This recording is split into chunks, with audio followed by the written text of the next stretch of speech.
رحمۃ اللہ وبرکاتہ۔ ناظرین کرام، AHI میڈیا یوٹیوب چینل پر آپ تمام کا پرتپاک خیر مقدم ہے۔ جیسا کہ آپ جانتے ہیں، دارالافتاء جامعۃ الشیخ عبدالستار نانکا گندیوڑا ضلع سہارنپور سے سوالات و جوابات کا یہ پروگرام پیش کیا جاتا ہے۔ آج کے پروگرام میں سب سے پہلا سوال ہے، مغیث احمد تیلی والا دہرادون سے معلوم کرتے ہیں، کیا کسی غیر مسلم جو محتاج ہے، اس کا ہاتھ نہیں ہے، اس کو صدقہ دیا جا سکتا ہے؟ مغیث بھائی، جو صدقات واجبہ ہیں جیسا کہ زکوٰۃ ہے، کفارہ ہے، یا اس کے علاوہ جو واجب صدقات ہیں وہ تو مسلمان ہی کو دینے ہوں گے، لیکن صدقہ نافلہ غیر مسلم کو بھی دیا جا سکتا ہے۔ اور انسانیت کے ناطے اس ملک ہندوستان میں ہمیں تمام لوگوں کی انسانیت کے اعتبار سے زیادہ مدد کرنی چاہیے، خواہ ہمارا پڑوسی مسلمان ہے یا غیر مسلم ہے، وہ محتاج مسلمان ہے، سکھ ہے، عیسائی ہے یا غیر مسلم ہے۔ محمد انعام باغپت سے معلوم کرتے ہیں، کیا قبر پر دوبارہ مٹی ڈال کر پہلی جیسی بنایا جا سکتا ہے؟ قبر سے اگر مٹی اتر گئی ہے، کم مٹی رہ گئی ہے، تو اس پر دوبارہ مٹی بڑھائی جا سکتی ہے، کوئی حرج کی بات نہیں ہے۔ حافظ محمد یوسف صاحب چھاپور بھگوانپور سے معلوم کرتے ہیں، ایک شخص کے کچن میں چکن رکھا ہوا تھا، مرغ کا گوشت رکھا ہوا تھا، اس میں سے آدھا بلی کھا گئی۔ اب بچے ہوئے گوشت کو ان مالکوں کو استعمال کرنا چاہیے یا نہیں؟ بلی کا جوٹا مکروہ ہے، اسے استعمال کر بھی سکتے ہیں، نہیں بھی کر سکتے، دونوں آپشن ہیں، اور یہ مالک کی مرضی پر ہے۔ اور اگر مالک نہایت غریب ہے، غریب آدمی ہے، تو اس کے لیے مکروہ نہیں ہے، وہ اسے بالکل کھا سکتا ہے، کوئی حرج نہیں ہے۔ اگر امیر ہے، اچھے حالات پر ہے، تو اب اس کی مرضی ہے، وہ کھائے یا بچا ہوا بھی جانوروں ہی کو کھلا دے۔ قاری مطیع الرحمن قاسمی جامعۃ الشیخ عبدالستار سے معلوم کرتے ہیں، ایک ڈاکٹر کسی دوسرے ڈاکٹر کے پاس مریض بھیجتا ہے، اس پر کمیشن لیتا ہے، کیا یہ جائز ہے؟ ڈاکٹر جو دیہات کے ہوتے ہیں، وہ جب کسی کو بھیجتے ہیں تو پرچی ورچی دے دیتے ہیں، بڑے ڈاکٹر کے یہاں بھیج دیتے ہیں، تو ان کا کمیشن ہوتا ہے نہیں ہوتا اس کا تو مجھے علم نہیں ہے، لیکن اگر ڈاکٹر صرف یہ بتا رہا ہے کہ جائیے آپ اس مرض کا علاج فلاں ڈاکٹر کے یہاں کرائیے، اور وہ شخص وہاں چلا جاتا ہے خود بخود، تو ڈاکٹر کے لیے جائز نہیں کہ وہ اس ڈاکٹر سے کوئی کمیشن لے۔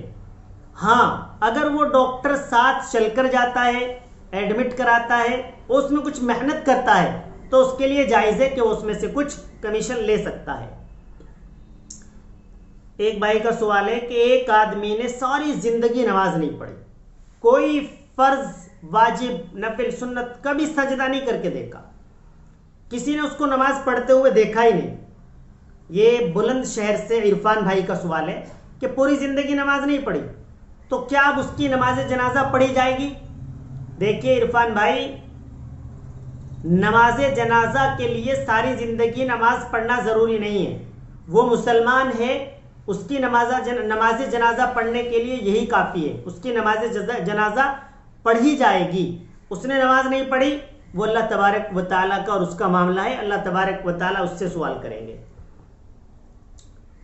مکرم رانا جی کا سوال ہے، جو بیوی کے مہر کے پیسے ہوتے ہیں ان کو تھوڑا تھوڑا دے سکتے ہیں یا اکٹھے دے سکتے ہیں، یا پھر اس کا کوئی ضرورت کا سامان ہو اس کو بنا کر دیا جائے، لا کر دیا جائے؟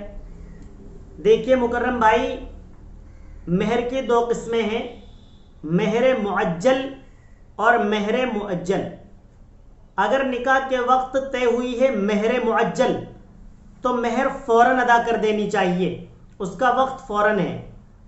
اور اگر مہر مؤجل طے ہوئی ہے، اب آپ کی مرضی ہے، آپ اسے کچھ دن بعد بھی ادا کر سکتے ہیں۔ اگر کوئی وقت طے ہوا ہے کہ مہر 1 سال کے اندر جمع کرنی ہے تو آپ کے اوپر لازمی ہے آپ 1 سال کے اندر مہر جمع کریں۔ بیوی کا حق ہے وہ اسے 1 سال کے اندر یا 1 سال پورا ہونے پر جو مدت طے ہے آپ سے اس کا مطالبہ کر سکتی ہے، آپ کو دینی پڑے گی۔ رہی بات تھوڑا تھوڑا دینے کی، تو اگر آپ کے اور بیوی کے درمیان یعنی میاں بیوی کے درمیان کمپرومائز ہو جاتا ہے، دونوں کے حالات ٹھیک ہے، بہترین طریقے سے رہ رہے ہیں، تو اب دونوں کی مرضی ہے کہ وہ تھوڑا تھوڑا اگر راضی ہو جائے تو آپ اسے تھوڑا تھوڑا ادا کر دیں، اس میں بھی کوئی حرج نہیں ہے۔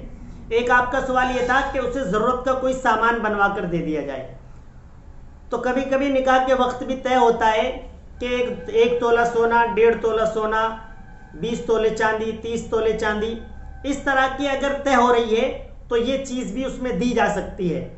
اور بیوی اگر کہے کہ میرے مہر کے پیسوں کا مجھے یہ سامان لا کر دے دو تو وہ سامان بھی دیا جا سکتا ہے، کوئی حرج کی بات نہیں ہے۔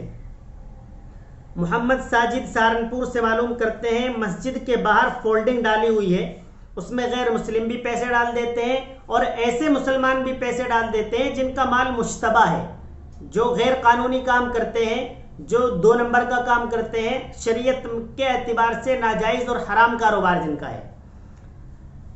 دیکھیے بھائی، یہ جو غیر مسلم والی بات ہے، یہ تو غیر مسلم اگر خود چندہ دے رہا ہے اور اس کا کاروبار بھی ٹھیک ہے تو اس کے پیسے لیے جا سکتے ہیں، کوئی حرج کی بات نہیں ہے، مسجد کے کام میں استعمال کیے جا سکتے ہیں۔ دوسری بات جو ہے کہ آدمی کا کاروبار مشتبہ ہے، اس کا مال مشتبہ ہے، اس میں شک ہے کہ یہ غیر قانونی کام کرتا ہے شریعت کے اعتبار سے، تو اسے خود ہی اس چارپائی پر پیسے نہیں ڈالنے چاہیے، اس سے پرہیز کرنا چاہیے۔ البتہ یہ پیسے جو ڈالے جا رہے ہیں چارپائی پر، ان کا استعمال کرنا مسجد کے لیے جائز ہے۔ ایک بھائی معلوم کرتے ہیں کیا مرغ کو مجبوری میں خود حلال کر سکتے ہیں؟ کیسے حلال کرنا چاہیے؟ دیکھیے بھائی، مرغ کو اکثر طور پر لوگ مسجد میں لے جاتے ہیں امام صاحب سے حلال کرانے کے لیے، تو وہ بہتر ہے، کوئی حرج نہیں ہے، لیکن مرغ کو خود حلال کرنے میں بھی کوئی حرج نہیں ہے۔ آپ اسے بسم اللہ اللہ اکبر کے ساتھ بسم اللہ پڑھنے کے بعد آرام سے ذبح کیجئے، آپ کے ہاتھ سے بھی حلال ہوگا، کوئی حرج نہیں ہے۔ قاری محمد الطاف صاحب مانک مزرعہ سے معلوم کرتے ہیں ایک شخص نے عشاء کی فرض نماز میں 5 رکعت پڑھ لی، کیا اس کی نماز ہو جائے گی؟ 4 رکعت والی نماز ہے، 4 رکعت ہم نے پوری کر لی، ہم بھول گئے کہ چوتھی تھی یا تیسری تھی، پھر کھڑے ہو گئے، تو اگر سجدہ کرنے سے پہلے رکوع سے پہلے کہیں پر بھی یاد آ جاتا ہے تو فوراً آپ بیٹھ جائیے، واپس تشہد میں آئیے اور نماز پوری کیجئے، سلام پھیر لیجئے۔ لیکن اگر 5 رکعت پوری ہو جاتی ہیں اور سجدے کے بعد یاد آتا ہے کہ یار یہ تو میں 5ویں رکعت میں آ گیا ہوں، تو آپ ایسا کیجئے 1 رکعت اور ملا دیجئے، 2 رکعت آپ کی نفل ہو جائیں گی، 4 فرض ہو جائیں گے۔ اگر 5ویں رکعت پڑھنے کے بعد بھی یاد نہیں آتا ہے اور آپ سلام پھیر لیتے ہیں تو اس میں اگر آپ نے سجدہ سہو کر لیا ہے تو آپ کی نماز ہو جائے گی۔ اگر سجدہ سہو نہیں کیا ہے اور 5 رکعتیں پوری کر لی ہیں تو پھر وہ آپ کو نماز لوٹا لینی چاہیے۔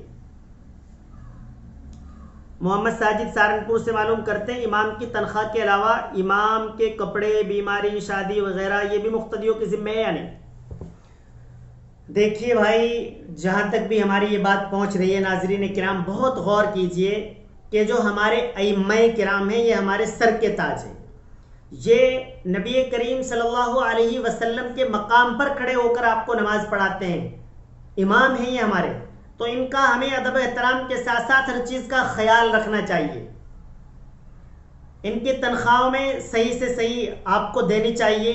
میری رائے میں تقریباً 150 سے 200 لوگ کم از کم نمازی ہوتے ہیں، اور اگر وہ 100 روپے ماہانہ دیں تو 15 سے 20 ہزار روپے جمع ہو سکتے ہیں، تو اتنے پیسے آپ کو امام کو دینے چاہیے۔ یہ 6 ماہ میں 200 روپے ایک نکاح پر رکھے جاتے ہیں، ارے آپ غور تو کریں، 200 روپے 6 مہینے میں، 400 روپے 1 سال میں، 400 روپے مزدور آدمی ایک دن میں کما لیتا ہے، اور آپ 400 روپے اپنے امام کو، جس کے پیچھے آپ روزانہ 5 وقت کی نماز پڑھتے ہیں، جس سے آپ نماز جنازہ پڑھواتے ہیں، جس سے آپ کان میں اذان پڑھواتے ہیں، جس سے آپ مسئلہ معلوم کرنے جاتے ہیں، جو آپ کے تمام شرعی امور میں آپ سے آگے کھڑا نظر آتا ہے، اس کے لیے آپ ایک سال میں 400 روپے نکال رہے ہیں. غور کرنے کی بات ہے. سوال خیر یہ ہے، تنخواہ مسجد کے امام کو اتنی نہیں دی جا رہی ہے کہ وہ خرچ کے علاوہ اس میں سے بچا بھی لیں، پھر اپنی شادی بیاہ میں، اپنے بچوں کی پڑھائی میں، اپنے بچوں کے علاج میں بھی اس میں سے خرچ کر لیا کریں. وہ اس میں خرچ ہی دشوار ہوتا ہے، یہ سب خرچ تو کہاں. تو میری رائے یہ ہے کہ تنخواہ کے علاوہ بھی امام کا بہت خیال رکھنا چاہیے. جب آپ اپنے گھر کوئی کھانے پینے کا سامان لے کر آتے ہیں، فروٹ لے کر آتے ہیں، مٹھائی لے کر آتے ہیں، تو آپ کو چاہیے آپ اپنے امام کے لیے بھی کبھی کبھی 1 کلو سیب، 2 کلو آم، کچھ نہ کچھ خرید لیا کریں، کوئی مٹھائی خرید لیا کریں، تاکہ وہ بھی جمعرات کو، اتوار کو، بار کو جب جائیں تو اپنے بچوں کو لے جا کر دے دیں. اور جب کوئی شادی کا موقع ہو تو بھی تمام مصلیان کو، جو لوگ نماز پڑھتے ہیں، ان کے تعاون میں کھڑا رہنا چاہیے. جب کوئی بچہ بیمار ہو، ان کی بیوی بیمار ہو، تو تمام مصلیان کو ان کے تعاون کے لیے کھڑے رہنا چاہیے. قاری محمد شہزاد دیال پور سے معلوم کرتے ہیں 3 بھائی ہیں اور تینوں کا کاروبار بھی الگ الگ ہے. ان میں سے ایک بھائی کی بیوی کا انتقال ہو گیا ہے. اب ان میں سے 2 بھائی آنے والے مہمان کے لیے اپنی خوشی سے کھانے کا انتظام کرتے ہیں، کیا یہ جائز ہے؟ ان 2 بھائیوں کے لیے بہت خوش نصیبی کی بات ہے کہ وہ اپنے بھائی کے عوض بھی مہمان نوازی کرتے ہیں. جائز نہیں بلکہ بہت بہتر ہے، وہ خوش نصیب ہیں دونوں بھائی، کیونکہ مہمان نوازی بہت بڑے درجے کی بات ہے. اللہ کے نبی صلی اللہ علیہ وسلم نے مہمان نوازی پر بہت زیادہ زور دیا ہے. جب مسجد نبوی میں مہمانان کرام آتے تو اللہ کے نبی صلی اللہ علیہ وسلم صحابہ کرام سے فرماتے، بھئی یہ مہمان آئے، ان کے کھانے کا نظام بناؤ. تو بہت سارے لوگ کھانا لے کر آ جاتے، مہمانوں کے کھانے کا نظام بناتے.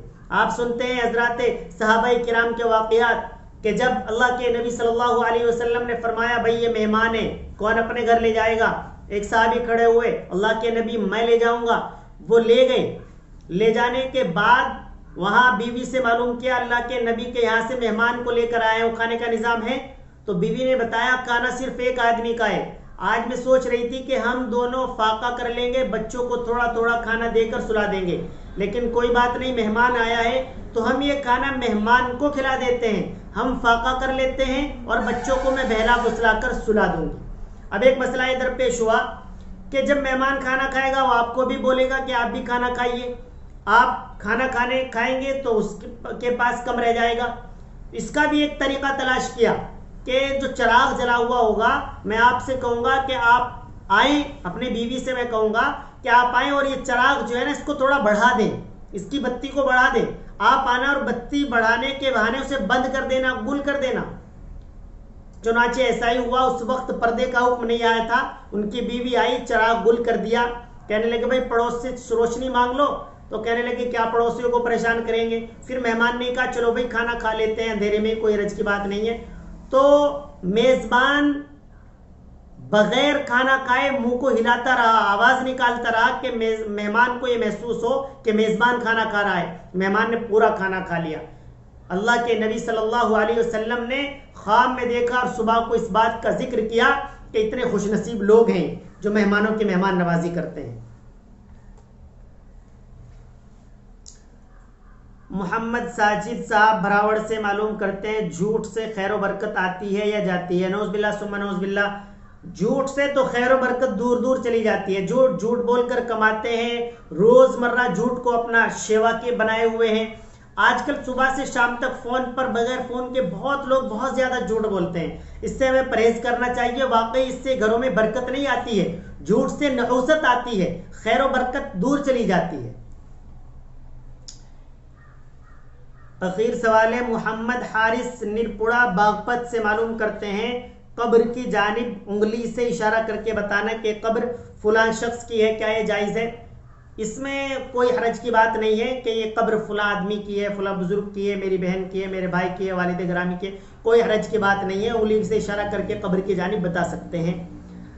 ناظرین کرام، آپ سے اخیر میں اپیل، آپ ہمارے اس چینل کو سبسکرائب کر دیں تاکہ آپ کو ہماری یہ ویڈیو جو سوالات و جوابات پر مشتمل ہوتی ہے پہنچ جائے، آپ کی نالج میں بھی اضافہ ہو، اور آپ اسے واٹس ایپ کے ذریعے تقریباً 10 لوگوں کو ضرور بھیج دیا کریں، اور فیس بک پر لائک اور شیئر کر دیا کریں، یوٹیوب پر بھی لائک اور شیئر کر دیا کریں، اور جو بھی آپ سوال کرنا چاہتے ہیں ہمارے واٹس ایپ پر بھیج دیں، فیس بک یا یوٹیوب کمنٹ باکس میں لکھ کر بھیج دیں، انشاءاللہ آپ کے جواب دینے کی کوشش کی جائے گی۔